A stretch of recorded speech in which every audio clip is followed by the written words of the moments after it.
Avatar Meher బాబా की జై. ప్రేమికులందరికీ జై మెహర్ బాబా. ఈనాటి మన జెమ్స్ ఇన్ లార్డ్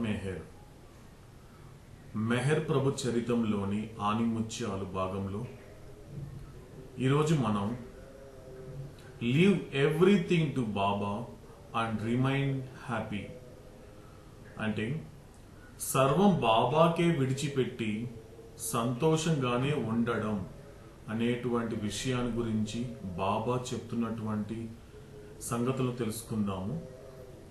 ఈ విషయాన్ని బాబా లార్డ్ మెహర్ అనేటువంటి పుస్తకంలో 13-14 వాల్యూమ్లో 5026 పేజీలో మనకి తెలియచేయడం జరిగింది.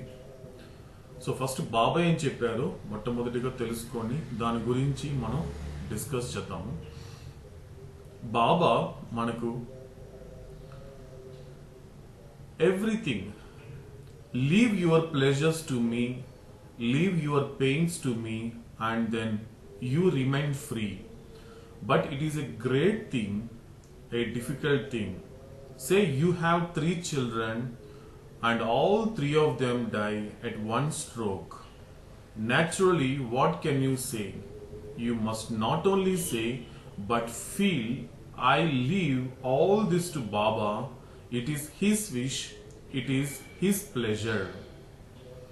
Kabir said a wise thing. This morning, when I was strolling here, I asked Eruch to write it down. Eruch and then Adi repeated the verse in Hindi. Eruch said, Kabir was a perfect master. All over India, people revere him and love him. He said this to his own master. I will give you the English translation. Baba translated it this morning. Nothing that I have belongs to me. All that I have belongs to you. What will I lose if I surrender to you? What belongs to you? Baba emphasized, that is what I want to tell my lovers. Your pains and pleasures leave all to me. ఇది బాబా చెప్పినటువంటి విషయం. దీని గురించి మనం కాస్త discuss చేస్తే ఇందులో చెప్పినటువంటి కొన్ని ముఖ్యమైన పాయింట్స్ ని ఒక్కొక్క దానిగా మనం తెలుసుకునే ప్రయత్నం చేస్తాము. ఇక్కడ ఫస్ట్ ఆఫ్ ఆల్ బాబా ప్రతి ఒక్క సర్వాన్ని కూడా నాకే విడిచిపెట్టండి, మీరు సంతోషంగానే ఉండండి. ఇక్కడ బాబా చెప్పింది బీ హ్యాపీ కాదండి, మనకి ఇక్కడ చెప్పింది remain happy. Leave everything to me and remain happy. సంతోషంగానే ఉండండి. బీ హ్యాపీ అంటే సంతోషంగా ఉండండి అనడం, రిమైన్ హ్యాపీ అంటే సంతోషంగానే ఉండిపోండి అని చెప్పడం జరుగుతుంది. ఏ విధంగా మనం సంతోషంగా ఉండి సంతోషంగానే ఎలా ఉండగలము, ఏం విడిచిపెట్టాలి? ఎవ్రీథింగ్ అనే పదం బాబా వాడినప్పుడు ఎవ్రీథింగ్ అంటే దేనిని, సర్వాన్ని విడిచిపెట్టాలి అంటే ప్రతి ఒక్క దానిని. Leave all your pleasures to me. మన యొక్క సుఖాలు కానీ, మన యొక్క వసతులు కానీ, మన యొక్క ప్రతి ఒక్కటి ఎలాగైతే నువ్వు ఉండాలనుకుంటున్నావో, ఏ విధమైనటువంటి జీవితం నువ్వు అనుభవించాలనుకుంటున్నావో అటువంటి వాటిని అన్నిటినీ కూడా, ఏదైతే సుఖాలుగా నువ్వు భావిస్తున్నావో వాటిని కూడా బాబాకే విడిచిపెట్టమని స్వయంగా బాబా చెప్పడం జరిగింది. మరియు leave all your pains to me. మన బాధల్ని కూడా, మన సంతోషాలను మాత్రమే కాదు, మన బాధల్ని కూడా తనకే విడిచిపెట్టమని చెప్పాడు. And then you remain free. అప్పుడు నువ్వేమవుతావు అంటే నువ్వు ఫ్రీ అయిపోతావు, నీకు ఒక స్వేచ్ఛ వచ్చేస్తుంది, స్వేచ్ఛగా ఉండిపోతావు, ఫ్రీ అయిపోతావు. కానీ మామూలుగా తీసుకుంటున్నప్పుడు ఎవరైనా బాధల్ని భగవంతుడికి సమర్పిస్తాడు, బాధల్ని ఇవ్వడానికి సిద్ధంగా ఉంటాడు తప్పించి ఎవరు కూడా సుఖాలని కానీ, సంతోషాలను కానీ, ఆనందాలని కానీ ఎవరు కూడా భగవంతుడికి అర్పించడం అనేది జరగదు. అలా అర్పించినంత వరకు వాళ్ళకి కావలసినటువంటి స్వేచ్ఛని, వాళ్ళకి కావలసినటువంటి ఆనందాన్ని వాళ్ళు ఎన్ని జన్మలెత్తినప్పటికీ పొందలేరు. ఎందుకంటే ప్రతి ఒక్కటి కూడా భగవంతుడికి మనం అర్పించినంత వరకు. కనుక ఇక్కడ ఎందుకు ఆ విధంగా బాబా చెప్పాల్సి వచ్చింది? నీ సంతోషాలని, నీ యొక్క బాధల్ని, నీ సుఖాలని, నీ దుఃఖాలని నాకే విడిచిపెట్టి అర్పించండి అంటే దానికి కారణం ఏమిటంటే, నువ్వు ఏదైతే కోరుకుంటున్నావో, నువ్వు ఏదైతే కోరకుండా ఉంటున్నావో అవి రెండు కూడా నీకు అవరోధాలే. The both are obstacles to you. నువ్వు ఏదైతే సుఖంగా ఉండాలనుకుంటున్నావో అది ఎన్నటికీ సుఖం అనేది కాదు. నువ్వు బాధ అనేటువంటి ఏదైతే నువ్వు అనుభూతి చెందుతున్నావో అది బాధ కాదు. నీకు ఎంజాయ్మెంట్ ఏంటో తెలియదు, నీకు బాధ అంటే ఏమో తెలియదు. కనుక నీకు తెలియనంత వరకు కూడా ఎవరికైతే సర్వం తెలిసిన వాడే ఉన్నాడో వాడికి అర్పించడం వలన నీకు కావలసినది ఆయన నుండి నువ్వు పొందాల్సిందే తప్పించి, నువ్వు కోరుకున్నటువంటి ప్రపంచంలో ఉండేటువంటి రెండు రకాలైనటువంటి భ్రమలు, ఒకటి వ్యక్తులు, రెండవది వస్తువుల ద్వారా నువ్వు పొందేటువంటి సంతోషం కావచ్చు, బాధలు కావచ్చు, రెండు కూడా అసత్యాలే. కనుక నీకు కావలసినటువంటి ఆనందాన్ని, నీకు కావలసినటువంటి తృప్తిని పొందాలంటే ఈ రెండిటిని కూడా ఆల్రెడీ ఎవరైతే స్వేచ్ఛని సంపాదించున్నాడో, ఎవరైతే స్వేచ్ఛగా ఉన్నాడో వాడికి నువ్వు అర్పించడం వల్ల నీకు కూడా స్వేచ్ఛ లభిస్తుంది. అలా స్వేచ్ఛ లభించడం వలన నీకు కావలసినటువంటి ఏదైతే ఆనందం ఉందో అది అతని నుండి మాత్రమే నువ్వు పొందగలవు. అందుకే బాబా ఇక్కడ చెప్పడం జరిగింది, leave all your pleasures to me, leave all your pains to me and then you remain free. నువ్వు అప్పుడు స్వేచ్ఛగా ఉండిపోతావు, అప్పుడు నువ్వు ఫ్రీ అయిపోతావు. కానీ గుర్తుపెట్టుకోండి, but it is a great thing. ఇది నిజంగా చాలా గొప్పదైనటువంటి విషయం. అది అందరు చేయదగినది కాదు. It's a very great thing అని పదం వాడాడు Baba. But it is a great thing. ఇది చాలా గొప్పదైన విషయం మరియు ఏ డిఫికల్ట్ థింగ్. గొప్పదైనది మరియు కష్టతరమైనది. ఈ రెండిటి యొక్క ఇంపార్టెన్స్ మన అర్థం కావాలి. గొప్పది ఎందుకని బాబా చెప్పాల్సి వచ్చిందంటే, ఎవరైనప్పటికీ సుఖాన్ని అనుభవిస్తున్నప్పుడు, బాధల్ని వద్దనుకున్నప్పుడు వాడు ఏదైతే కోరుకుంటున్నాడో అది గ్రేట్నెస్ కాదు. అది గ్రేట్నెస్ ఎన్నటికీ కాదు. ఎందుకంటే మనం ఏ జీవితం అయితే కోరుకుంటున్నావో ఆ జీవితాన్ని అనుభవిస్తేనే నువ్వు కోరుకున్నటువంటి ఆనందం లభిస్తుందని అనుకున్నంత వరకు కూడా నీకు అది ఎన్నటికీ దక్కదు. అది గ్రేట్నెస్ అనేది అందులో లేదు. ఏదైతే భగవంతుడు మనల్ని విడిచిపెట్టమని చెప్తున్నటువంటి దాన్ని విడిచిపెడుతూ, ఏదైతే కోరుకోవాల్సిన దాన్ని కోరుకుంటూ ఉన్నంత వరకు కూడా మనకి జీవితాన్ని జీవించేటువంటి స్థాయిలో ఎన్నటికీ ఎప్పటికీ రాలేము. అందుకే బాబా దీనిని great thing, but it is a great thing and a difficult thing. కనుక గొప్పదైనది మరియు కష్టతరమైనది. సో ఇక్కడ మనకు ఒక ఉదాహరణ చెప్తున్నాడు Baba. Say you have 3 children and all 3 of them die at one stroke. For example, నీకు ఒక 3 బిడ్డలు ఉన్నప్పుడు ఆ 3 బిడ్డలు కూడా ఒకే సమయానికి ఒకే ఒక పరిస్థితుల్లో చనిపోతే ఒకేసారి ఆ 3 బిడ్డలు చనిపోతే న్యాచురల్ గా నువ్వేం చెప్పగలగాలి? ఆ టైంలో సహజంగా ఏం చెప్పగలగాలి అంటే, naturally what can you say? సహజంగా నువ్వేం చెప్పగలవు ఆ సమయంలో? ఏం చెప్తావు? You must not only say but feel. నువ్వు చెప్పడం మాత్రమే కాదు, లోపల నుండి అనుభూతి చెందాలి. ఏ విధంగా అనుభూతి చెందాలంటే, I leave all this to Baba. నేను ఇవన్నీ కూడా బాబాకి ఎప్పుడో విడిచిపెట్టి సమర్పించేశాను. It is his wish. ఇదంతా కూడా ఏదైతే జరుగుతోందో, ఏదైతే జరిగిందో, ఏదైతే జరగబోతోందో ఇదంతా కూడా అతడి ఇచ్చ. మరియు ఇట్ ఈస్ హిస్ ప్లెజర్. ఇది అతని సంతోషం.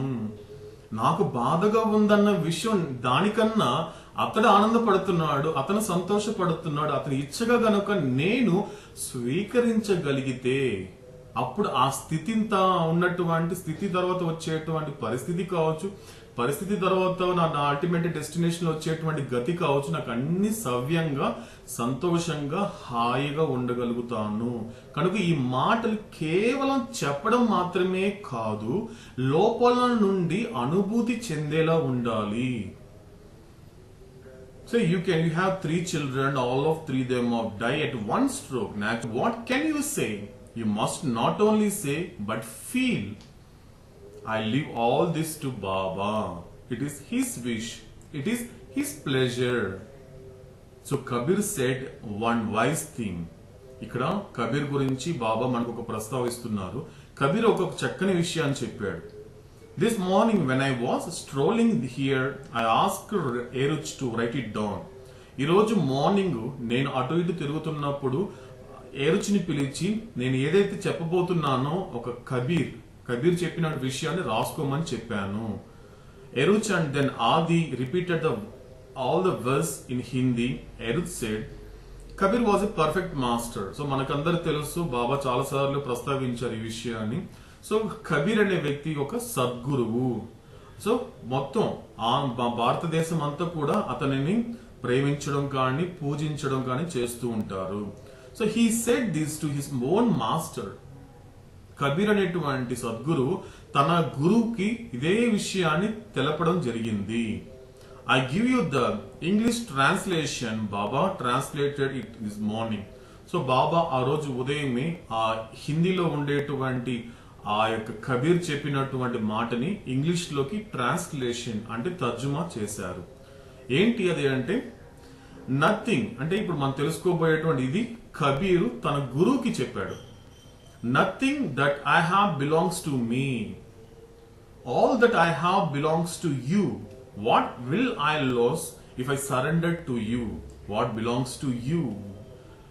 ఇది మనకి కబీర్ మెహర్ బాబా ద్వారా మనకి కబీర్ చెప్పినటువంటి విషయం. Nothing that I have belong to me. నిజానికి నాకు ఇక్కడ కూడా ఏది కూడా నాకు సంబంధించింది ఏది లేదు. ఏది nothing that I have belongs to me. ఇక్కడ నాకు కనిపించేటువంటి వ్యక్తులు కావచ్చు, వస్తువులు కావచ్చు, మిగతా ఏమైనా కావచ్చు, నా చుట్టుపక్కల ఉండేటువంటి ఏది కూడా నాకు సంబంధించినది కాదు. That all that I have belongs to you. ఇవన్నీ కూడా నాది కాదు. సో నాది కాదంటే ఇంకెవరికి చెందిందంటే ఇవన్నీ కూడా నాతో కలిపి నీకు చెందింది. కనుక ఇవన్నీ కూడా నాతో కలిపి నీకు చెందింది అంటే నేను నీ వాడిని. So what I loss if I surrender to you. నేను ఎప్పుడైతే నీకు సమర్పణ అయిపోయానో, ఎప్పుడైతే నీకు దాసోహడం అయిపోయానో, ఎప్పుడైతే నీకు సర్వాన్ని విడిచిపెట్టేశానో, ఇక్కడ నా దగ్గర ఉండేది ఏముంది, నేను కోల్పోయేది ఏముంది. ఎప్పుడైతే మొత్తం నీకు అర్పించేశానో, నీకు సమర్పణ అయిపోయిన తర్వాత నా దగ్గర ఏమీ లేదు. ఏమైనా ఉంటే కదా కోల్పోవడానికి, నా దగ్గర నిజంగా ఏమీ లేదు. సో ఎప్పుడైతే మొత్తం నీకు నాతో కలిపి మొత్తం నీకు సంబంధించిందే ఉన్నప్పుడు నా దగ్గర అప్పుడు ఏమి ఖాళీగా ఉన్నాను. ఖాళీగా ఉన్నది వాడి దగ్గర ఏది కోల్పోవడం జరగదు. ఏదైనా ఉంటే కోల్పోవడం జరుగుతుంది. నా దగ్గర నిజానికి ఏది లేదు. What I loss if I surrender to you. So నేను ఎప్పుడైతే నీకు సరెండర్ సమర్పించుకున్నానో, నాకు నేను నీకు సమర్పించుకున్నాను, ఎప్పుడైతే నేను నీవాడైపోయాను, నా దగ్గర ఏమీ లేదు. నేను ఐఎమ్ ఫ్రీ. నేను ఖాళీ అయిపోయాను. ఖాళీగా ఉన్నవాడి దగ్గర ఏది కోల్పోవడం అనేది జరగదు. ఇదే విషయాన్ని బాబా లాస్ట్ ఒక మాట చెప్తారు. Baba emphasized that is what I want to tell my lovers. కనుక నా ప్రేమికులకి కూడా ఇదే నేను చెప్పదలుచుకున్నాను. Your pains and pleasures leave all to me. ఏ విధంగా అయితే కబీర్ తన గురువుకి చెప్పాడు, అదే విధంగా మనం అందరం కూడా మన ప్రియతముడైనటువంటి అవతార్ మెహర్ బాబాకి సర్వాన్ని విడిచిపెట్టినప్పుడు ఏమైపోతుందంటే నిజానికి మనం ఖాళీ అయిపోతాము, మనం ఫ్రీ అయిపోతాము. మనం ఫ్రీ అయిపోయినప్పుడు వచ్చేసి ఏది కూడా మనకి ఏది టచ్ చేయడం కానీ, లేకపోతే మనల్ని మూవ్ చేయడం కానీ ఏది ఉండదు. ఏది డిస్టర్బ్ చేయడానికి, ఏది సఫర్ చేయడానికి ఏది లేదు మన దగ్గర. మనం ఫ్రీగా ఉన్నాము. సో కనుక మనకి ఏదైనా వచ్చినప్పటికీ కూడా ప్రతి ఒక్కటి కూడా ఎన్ని కూడా అది సఫరింగ్ కావచ్చు, ప్లెజర్స్ కావచ్చు, పెయిన్స్ కావచ్చు, ఏదైనా కావచ్చు, అన్ని ఎప్పుడైతే మెహర్ బాబాకి మనం ఎప్పుడైతే విడిచిపెట్టి ఎప్పుడైతే మనం ఆయన సరెండర్ అయిపోయినప్పుడు ఏమైపోతుందంటే ఆటోమేటిక్ గా మనం ఫ్రీ అయిపోతాము. సో ఫ్రీ అయిపోయినప్పుడు ఎప్పుడైతే మనం ఖాళీగా ఉంటామో అప్పుడు మనం అవతార్ పురుషుడైనటువంటి మెహర్ బాబా మనకి ఏమైతే ఇవ్వాలనుకుంటున్నాడో అది మన చేతిలో పెట్టి మనల్ని ఆ విధంగా తయారు చేస్తాడు. అందుకే బాబా సరెండర్ కి ఇంపార్టెన్స్ ఇచ్చాడు. ఎందుకంటే ప్రేమ, విధేయత, సమర్పణ ఈ మూడు విషయాలు చెప్పుకుంటూ బాబా ప్రేమ కన్నా విధేయత గొప్పది, విధేయత కన్నా సమర్పణ గొప్పది అని ఎందుకు చెప్పాల్సి వచ్చిందంటే నువ్వు ఫ్రీ అయ్యేది ప్రేమలో కాదు, నువ్వు ఫ్రీ అయ్యేది విధేయతలో కాదు, నువ్వు ఫ్రీ అయ్యేది కేవలం సమర్పణలోనే. ఎప్పుడైతే నీకు నువ్వుగా బాబాకి మనం సమర్పణ అయిపోయినప్పుడు ఏమైపోతుందంటే మన దగ్గర ఏది లేదన్న విషయం అనేది అప్పుడు మనం రియలైజ్ అవుతాము. సో నా దగ్గర ఏమీ లేదు, ఏమన్నా ఉంటే కోల్పోతే అప్పుడు బాధ వస్తుంది. బాధ ఎప్పుడు వస్తుంది?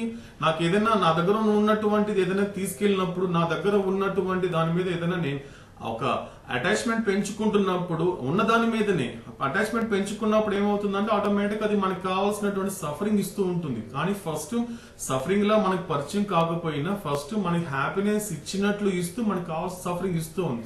ఎందుకంటే మనల్ని బాధ పెట్టేది ఏదో బయట కాదు, మన దగ్గర ఉన్నటువంటివే. ఎప్పుడైతే ఇవన్నీ కూడా మన ప్రీతముడైనటువంటి అవతార్ మెహర్ బాబాకి ఎప్పుడైతే సరెండర్ చేసేసామో ఇంకా వాటితో మనకి పని లేదు. సో మనకి ఇప్పుడు ఫ్రీ అయిపోతాం కాబట్టి ఏది కూడా మనం డిస్టర్బ్ చేయడానికి ఏది ఉండదు.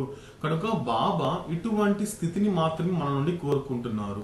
కనుక అటువంటి స్థితిని బాబా చెప్పిన విధంగా మన యొక్క అన్నిటిని సర్వస్వాన్ని కూడా బాబాకి విడిచిపెట్టి అటువంటి స్వేచ్ఛని పొందాలని కోరుకుంటూ అవతార్ మెహర్ బాబా కీ జై.